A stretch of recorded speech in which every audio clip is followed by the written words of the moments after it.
Hello and very warm welcome to all of you. कैसे हैं आप सब? मैं आपका मेंटर और आप देख रहे हैं लर्न इंग्लिश विदाउट रूल्स का वही स्पेशल सेशन जिसके 2 एपिसोड पिछले दिनों मैंने अपलोड किए थे, जिसमें टाइम एंड टेंस में सीक्वेंस ऑफ टेंस और पेयर सेंटेंसेस से रिलेटेड जो 3 सेट मैंने रखे हैं उसमें से 2 सेट का आंसर कराया, साथ ही डिटेल्ड में ये बताने की कोशिश की कि वहां पर कौन सी गड़बड़ी थी और किस को बदलने से वो सेंटेंस सही हो जाएगा।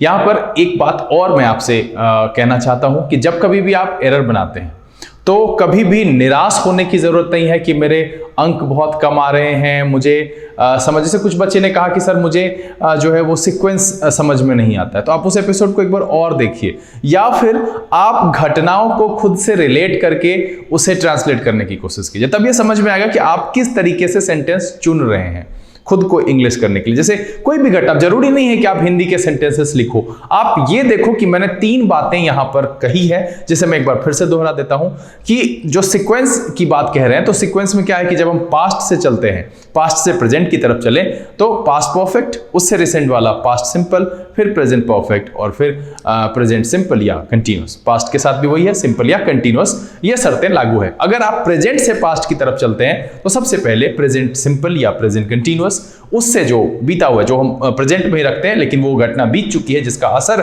वर्तमान में अभी तक है, तो उसके लिए हम प्रेजेंट परफेक्ट। उससे जो पुरानी घटना है, हम क्योंकि घटनाएं हमारे आसपास समय के साथ होती है, और अगर हम ऐसे टाइम बताने लगे हर जगह पर, कहीं कहीं ऐसा भी होता है कि आपको एक्सप्रेस करना है but you don't know what is the exact time, तो वो आपको नहीं पता है कि एग्जैक्ट समय क्या है, तो उसके लिए हम क्या करते हैं, सीक्वेंस फॉलो करते हैं। तो प्रेजेंट परफेक्ट से जो पहले की घटना होगी वो होगा पास्ट सिंपल। यहां पर एक बात कहा था मैंने कि अगर आप कोई भी अकेला सेंटेंस रख रहे हो, मतलब पास्ट की कोई घटना है जिसका प्रभाव प्रेजेंट तक नहीं है, पास्ट का कोई प्योर पॉइंट या पीरियड वाला टाइम है, तो उसको हम हमेशा पास्ट सिंपल में ही रखेंगे। लेकिन अगर पास्ट सिंपल से भी एक कोई पुरानी घटना है जिसे मुझे बताना है कि भाई इस पास्ट से पहले की वो घटना है, तो आपको क्या यूज करना है, पास्ट का परफेक्ट। ये मैंने बताया था कि उसका सीक्वेंस ये है। पेयर में मैंने क्या कहा था कि पेयर में कहा था हमारे पास 2 पेयर है। पेयर क्या है? पेयर 1 में मैंने बताया था कि प्रेजेंट परफेक्ट का पेयर आप पास्ट सिंपल के साथ बना सकते हो। इसमें जो है दोनों ऐड होता है, जैसे कि इस पर मैंने एग्जांपल भी आपके सामने रखा था कि जब से वह गया उसने फोन नहीं किया है, उसने पत्र नहीं लिखा है, मतलब जिसका प्रभाव आज तक है। तो इस बात को दर्शाने के लिए हम एक जगह पर प्रेजेंट परफेक्ट का इस्तेमाल करते हैं और दूसरे सेंटेंस के हिस्से में हम पास्ट सिंपल का।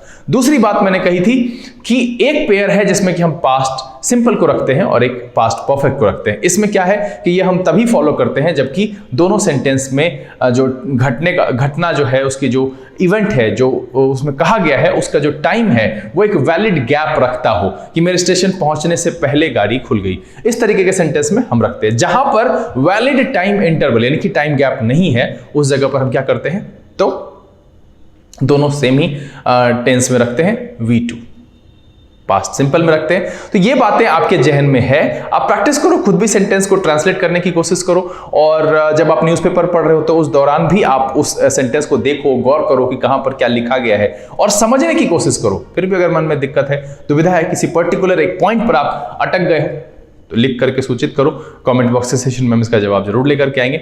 आज हम यहां पर बचा हुआ जो 21 से 30 तक का जो क्वेश्चन है उसका आंसर और उसका जो डिटेल्ड एक्सप्लेनेशन है वो हम आपके सामने रखेंगे। और अभी उम्मीद करते हैं कि जो 1 से 10 और 11 से 20 है, इसमें अमूमन लगभग सारे सवाल आप समझ गए होंगे। बहुत सारे लोगों ने बनाया होगा, अच्छे अंक भी आए होंगे आपको, और जिन लोगों ने बनाया और अच्छे अंक नहीं आए तो फ्रस्ट्रेट होने की जरूरत नहीं है। मैंने पहले भी कहा है, practice makes a person perfect. लगे रहिए, करते रहिए, क्योंकि इस दुनिया में करना एक सबसे अच्छा उपाय है अपने आप को व्यस्त रखने का और हर परेशानियों के निदान को ढूंढने का। तो चलिए यहाँ पर इसी उम्मीद के साथ कि बहुत जल्द जो बच्चे नए हैं, जो नहीं कर पा रहे हैं, वो भी कर पाएंगे, पेपर और पेन लेकर तैयार हो जाइए। देखते हैं कि 21 से लेकर के 30 तक के सवाल का आंसर क्या है और इसमें कौन कौन सी गलतियां हैं। चलिए देखा जाए।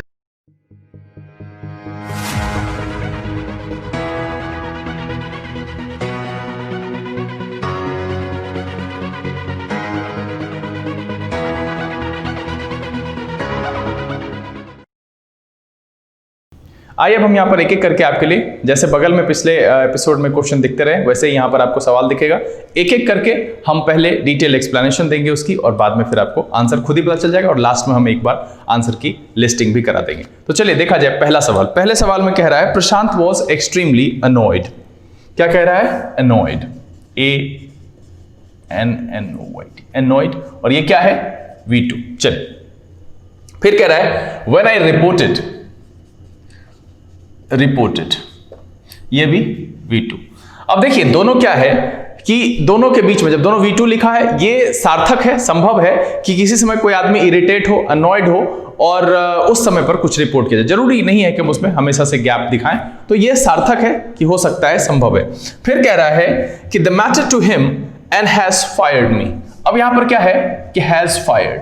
अब देखिए कि सेंटेंस के सारे संदर्भ पास्ट में लिखे गए हैं और ये एक ऐसी घटना है जिसका प्रभाव वर्तमान तक नहीं, ये एक पॉइंट है, उस समय भाई निकाल दिया तो निकाल दिया, ये एक प्योर पास्ट वाली घटना को दर्शाता है। और वैसे भी ये दो सेक्शन जब मेरा ऑलरेडी पास्ट में चला गया तो इसे भी हम पास्ट में रखेंगे और यहां से हैज को रिमूव कर देंगे। मतलब इसमें जो सेंटेंस का जो डी वाला हिस्सा है जहां पे लिखा हुआ है हैज फायर्ड, वहां पर हम उसमें से हैज को रिमूव करेंगे। तो फाइनली देखिए कि ये तीनों ऐसी एक्टिविटी है जहां पर कि इसमें टाइम गैप नहीं है और उस लिहाजन ये सेंटेंस सही होगा। और फाइनल जो सेंटेंस बनेगा वो बनेगा प्रशांत was extremely annoyed when I reported the matter to him and fired me। जब रिपोर्ट किया वो इतना इरिटेट था कि मुझे फायर कर दिया। ये यहां पर इसका सेंस आपका फिट बैठता है। चलिए अगला सवाल देखते हैं और सवाल नंबर 2 में कह रहा है कि सी ऑब्टेन गुड मार्क्स। क्या कह रहा है? She obtain good marks not only in English essay but also in arithmetic which was full of complicated calculations, अब देखिए कि इसके बाद नॉर्मली एक नाउन रखा गया है और यहां पर ऑब्टेन लिखने में कोई बुराई नहीं है। कह रहा है कि सी ऑब्टेन गुड मार्क्स, सही है, उसने अच्छे मार्क्स प्राप्त किए। किस स्थिति में भाई? तो भाई इंग्लिश ऐसे में और अर्थमेटिक में भी, जबकि क्वेश्चंस क्या थे? बहुत कॉम्प्लिकेटेड थे। तो सवाल यहां पर जो सेंटेंस मेरा है वो सही है।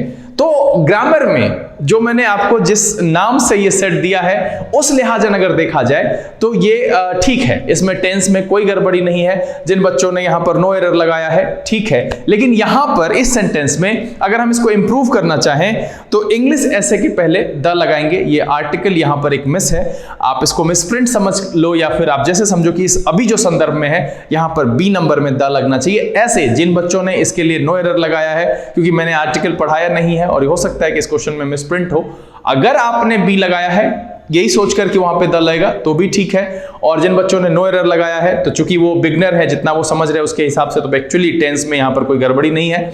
तो इसका जो आंसर है वो आपका है नो एरर। अगर किसी बच्चे ने इंग्लिश ऐसे के पहले द ऐड किया है और एरर को बी रखा है तो ठीक है, वो भी सही है। और मैं यहां पर चूंकि इस चैनल से आर्टिकल अभी तक आपको नहीं बताया हूं, इसीलिए अगर आपने नहीं भी किया है तो कोई बात नहीं। चलिए अगला सवाल देखते हैं। कह रहा है one of the states in which Satyagraha was offered. Satyagraha was offered, ठीक है। और ये आपको पता होना चाहिए, अगर नहीं पता है तो कोई बात नहीं, लेकिन ये जब हम लिखते हैं तो ये जो है V2 ही आता है और ये पास्ट पार्टिसिपल का फॉर्म है जो कि हम पैसिव में लिखते हैं। वॉइस में ऐसा लिखा जाता है। ये जो पैटर्न लिखने का है ये हमारा वॉइस का है, टेंस का नहीं है। और यहां पर कह रहा है was Bihar where he had spent। अब यहां पर क्या कह रहा है? he had spent। तो बिल्कुल सही है ये कि यहां पर had प्लस V3 और यहां पर जो है V2 लिखा गया है। V2 का कन्वर्जन होता है ये was were plus past participle. Voice में पैसिव में हम V2 को जब कन्वर्ट करते हैं, यानी पास्ट सिंपल को जब हम कन्वर्ट करते हैं तब हम ऐसे करते हैं। बस इसके बाद वॉइस का ही सेक्शन हम आपके सामने लेकर के आएंगे। तो यहां जो सेंटेंस है one of the states in which Satyagraha was offered was Bihar where he had spent his youth। बिल्कुल ये सही है कि अब उसने अपनी जो युवा अवस्था है, जो यूथ है, वो वहां बिताया। कहां भाई? तो बिहार में। और वहीं पर जो है सत्याग्रह ऑफर, मतलब इसके पहले की घटना है कि वो वहां पर बिताया। तो ये जो सेंटेंस है वो तीसरा नंबर का जो सवाल है वो आपका जो है नो एरर है। यहां पर कोई भी तकनीकी खराबी सेंटेंस में नहीं है। मतलब है कि on the basis of sequence of tense, और आप कह सकते हैं कि पेयर ऑफ सेंटेंसेस के लिहाजन हम जिस तरीके का पेयर रखते हैं ये दोनों फिट बैठ रहा है। तो मेरा जो तीसरे नंबर का सवाल है उसका जो जवाब है वो है नो एरर, यानी ई। चलिए चौथा सवाल देखते हैं। यानी 25वां जो सवाल है, 25वां नहीं 24वां, चौथा सवाल है mister Rathod lay the watch. जी हां, क्या है? Lay the watch on the table and then forget all about it when he went out. अब देखिए, ये जो बीच में है and then forget all about when he went out, ठीक है, जब वो घड़ी को वहां रखे और वो जब निकले तो भूल गए, ठीक है। क्या कह रहा है कि mister Rathod lay the watch on the table and then forget all about it. उसके बाद क्या कह रहा है? When he went out. तो यहां पर क्या लिख रहा है? एक तो ले, दूसरा क्या है? Went out. अब यहां देखिए कि ये V2 है, तो ऑब्वियस है कि ये घटना जो घड़ी रखने की वहां पर है वो उससे पहले की है, पहले रखेंगे तब भूलेंगे जाते समय।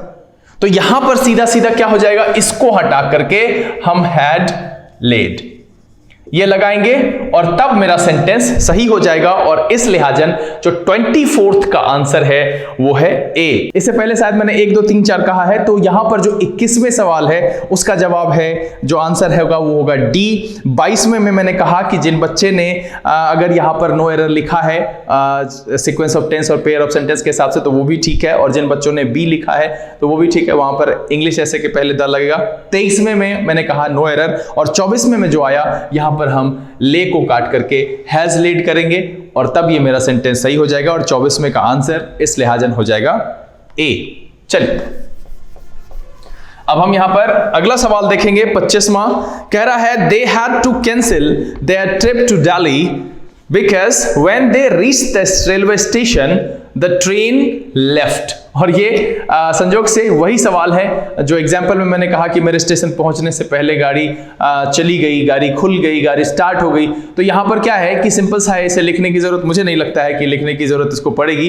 कह रहा है कि they had to cancel their trip to Delhi, मतलब दिल्ली की जो ट्रिप है वो कैंसिल करनी पड़ी। क्यों भाई? कह रहा है when they reached the railway station reached V2 the train had left. तो भाई कैंसिल हुई ट्रिप, इसका मतलब ट्रेन पहले खुली, हैड लेफ्ट होना चाहिए, और इस लिहाजन जो 25th का आंसर होगा वो हो जाएगा आपका डी। 25th का डी। चलिए 26 देखते हैं, और ये सवाल बड़ा मजेदार है और मुझे लगता है कि आप इसे किसी भी तरीके से बनाए होंगे, ये सब का गलत हुआ होगा, इच एंड एवरी, सब की बात मैं कह रहा हूं। अगर जिनका सही हुआ है वो मुझे कमेंट में जरूर बताइए कि क्या ये आपका सही हुआ है, आपने इसे पूरी तरह से ठीक ढंग से पढ़ करके। देखिए एरर में हमेशा से मैं जब ये कहता हूं तो आप ये मत मान के चलिए यहां पर कि भाई एरर में एक ही है। मैं आपको भले ही कहता हूं कि आंसर एक है, आपको एक ही लगाना, लेकिन अगर कहीं पर 2 है तो आप मुझे नोटिफाई करो, सूचित करो, कॉमेंट में लिखोगे नहीं सर इसमें 2 जगह पे गलत है। और देखिए कि 26 में वही हुआ है, कह रहा है कि after the allotted time was over, allotted time was over। तो टाइम जो अलॉट किया गया था उसको वो ओवर हुआ। कह रहा है one of my friends torn off। एक तो सबसे पहले torn, ठीक है, torn off, ये जो है ये दूसरा फॉर्म। अगर यहां पर आप सबसे पहले यहां देखिए कि यहां हैज हैव हैड होना चाहिए, तभी ये तीसरा टीयर टोर टॉर्न, ये V3 आपने लिखा है और उसको आपने लिखा है अकेले, तो यहां पर सबसे पहले तो ये गलती है। क्या कह रहा है? After the allotted time was over one of my friends torn of. Torn of की जगह पर सबसे पहले यहां पर तो आपको या तो टॉर करना चाहिए, V2 करना चाहिए, या नहीं तो यहां पर कोई हैज हैव हैड या कोई एक हेल्पिंग वर्ब लगाइए।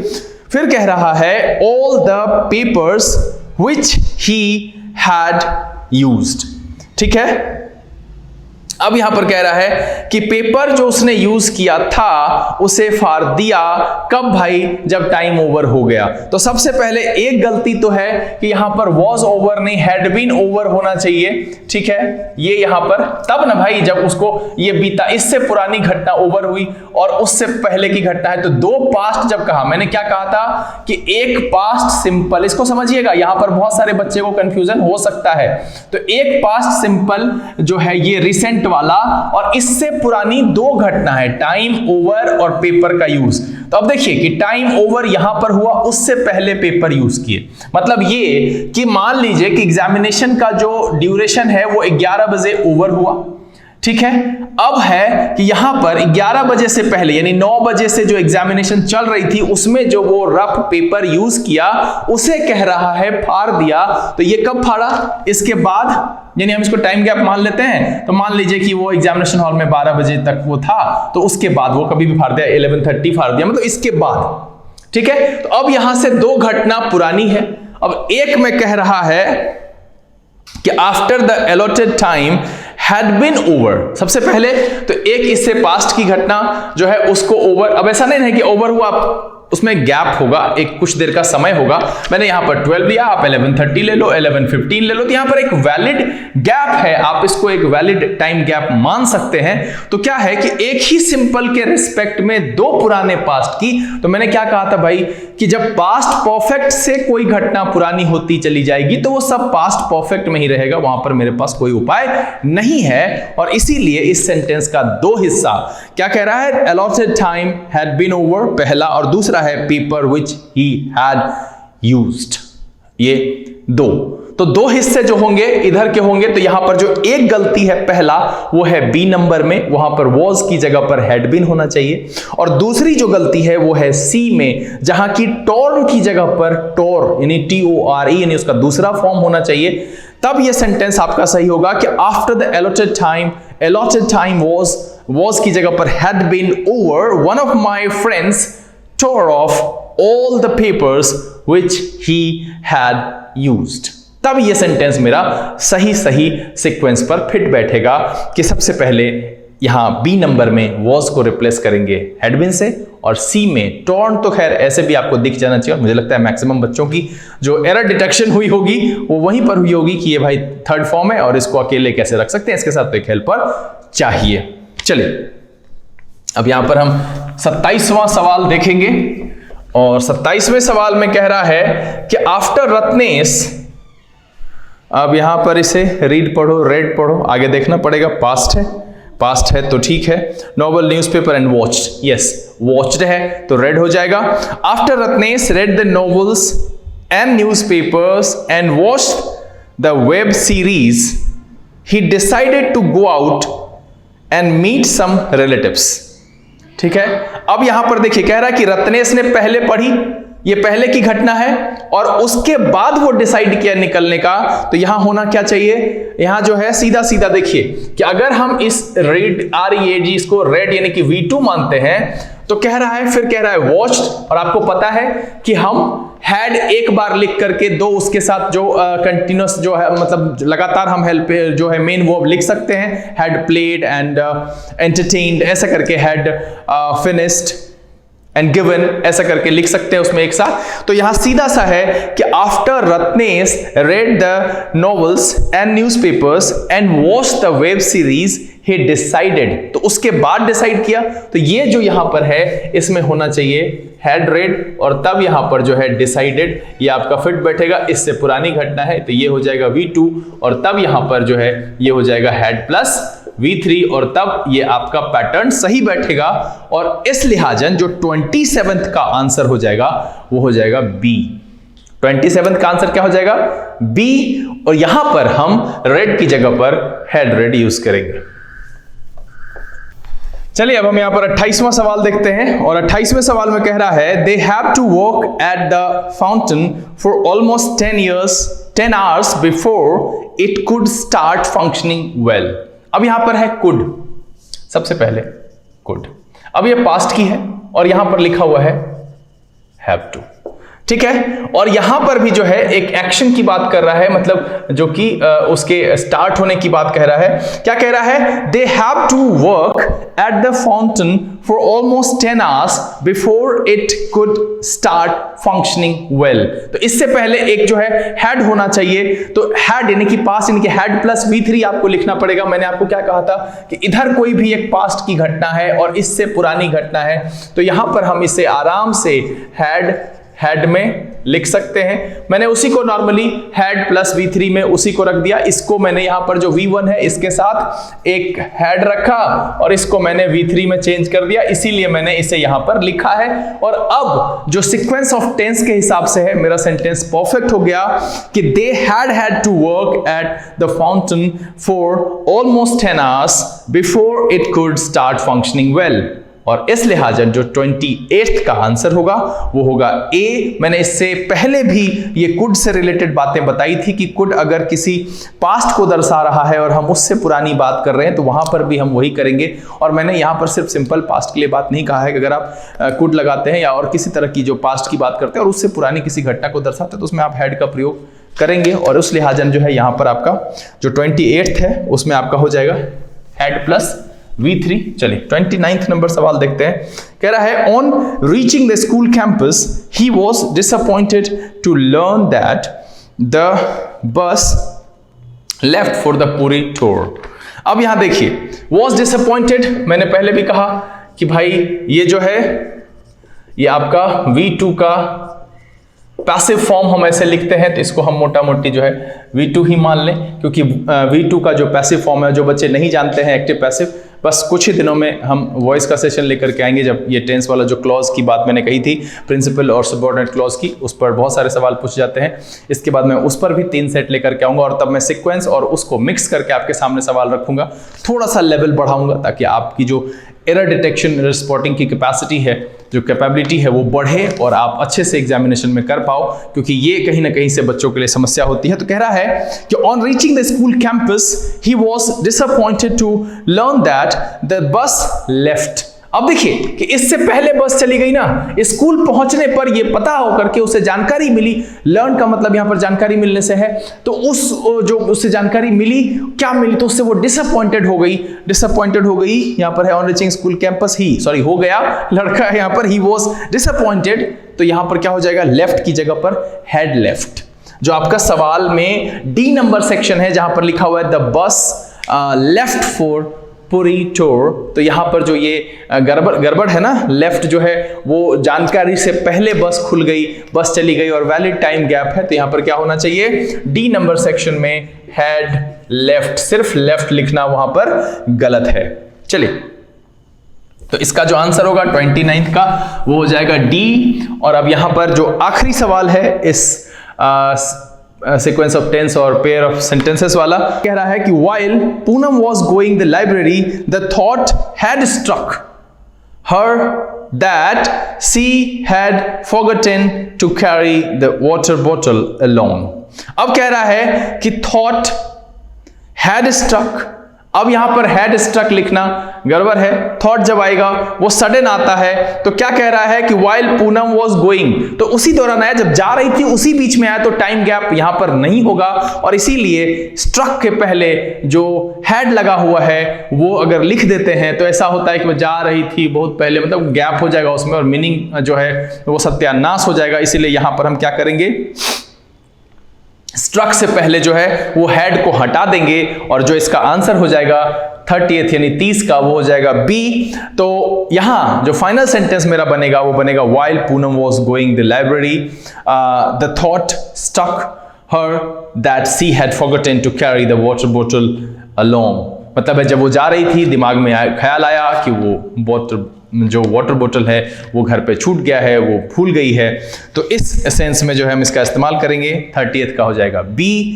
अब यहां पर एक एक करके फिर से सवाल का जवाब देख लीजिए। 21 नंबर जो सवाल है 21 का डी, 22 में नो एरर मानिए या फिर आप उसे बी मान सकते हैं, तो 22 का ई हम मान करके चलते हैं, 22 ई, 23 ई, 24 ए, 25 डी, 26 में 2 है बी और सी, 27 में बी, 28 का ए, 29 का डी और 30 का बी।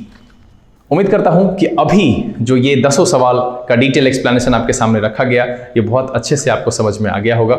अगर मेरी जो लॉजिकल एक्सप्लेनेशन थी, जो डिटेल एक्सप्लेनेशन था, वो आपके कहीं ना कहीं सोच से जो है मतभेद रखता है, उसमें कोई बात ऐसी है जो उलझ गई है, तो आप कमेंट में लिख करके मुझे सूचित जरूर करें, क्योंकि ये बहुत ज़रूरी है कि आपकी दुविधा का जो है समापन किया जाए, अदरवाइज ये अगर आपके मन में रह जाएगा तो बार बार ऐसी गलती होगी और फिर आप सवाल बना करके भी आएंगे तो अंक नहीं ला पाएंगे और क्वालिफाई करने में आपको परेशानी हो जाएगी। उम्मीद करता हूं कि इस वीडियो से आपको कुछ ना कुछ सीखने के लिए ज़रूर मिला होगा। अगर ये वीडियो आपको अच्छा लगा आपसे लाइक कर दें। अगर आपने चैनल सब्सक्राइब नहीं किया है प्लीज़ सब्सक्राइब कर लीजिए। जो लोग पहले से जुड़े हुए हैं वो इसे ज़्यादा से ज़्यादा सोशल नेटवर्किंग साइट पर शेयर करें, पढ़ें, पढ़ाएं, खुश रहें, मस्त रहें। और हाँ, एक और जानकारी है आपके लिए कि इस सप्ताह इस चैनल के हर एपिसोड के साथ बने रहिए, इसीलिए क्योंकि यहाँ पर मैं विशेष करके वैसे बच्चे जो आगे IBPS की जो है क्लरिकल और प्रोविजनरी ऑफिसर की एग्जामिनेशन देने वाले हैं, आगे SSC CHSL है, डिफरेंट कॉम्पिटिटिव एग्जामिनेशन जहाँ पर इंग्लिश पूछा जाता है और एरर स्पॉटिंग पूछा जाता है, वहाँ पर क्लॉज से रिलेटेड सवाल जरूर आता है। अगर एरर स्पॉटिंग नहीं आएगा तो सेंटेंस इंप्रूवमेंट में पूछा जाता है। यहाँ पर प्रिंसिपल क्लॉज और सबऑर्डिनेट क्लॉज से रिलेटेड जो सवाल होते हैं ये भी कहीं ना कहीं से जुड़ा हुआ ही 2 सेंटेंस होता है, एक इनकम्प्लीट और एक कंप्लीट। इसके कंसेप्ट को लेकर के आपके सामने आएंगे। इसमें कुछ बातें हैं, उस पर बहुत सारे सवाल पूछा जाता है। 10 में से लगभग मैं समझता हूँ 3 सवाल हर बारी पूछा जाता है। तो बने रहिए, अगला एपिसोड या उसका अगला एपिसोड जरूर क्लॉज से रिलेटेड होगा। बाकी अपना और अपने परिवारजनों का ख्याल रखिए, स्वस्थ रहिए, मस्त रहिए। अगले दिन इसी जगह से एक और रोचक एपिसोड के साथ आपके सामने उपस्थित होते हैं। तब तक के लिए लर्न इंग्लिश विदाउट रूल्स के सेशन से this is BK Singh signing off. Keep reading, keep practising. Thank you, God bless you.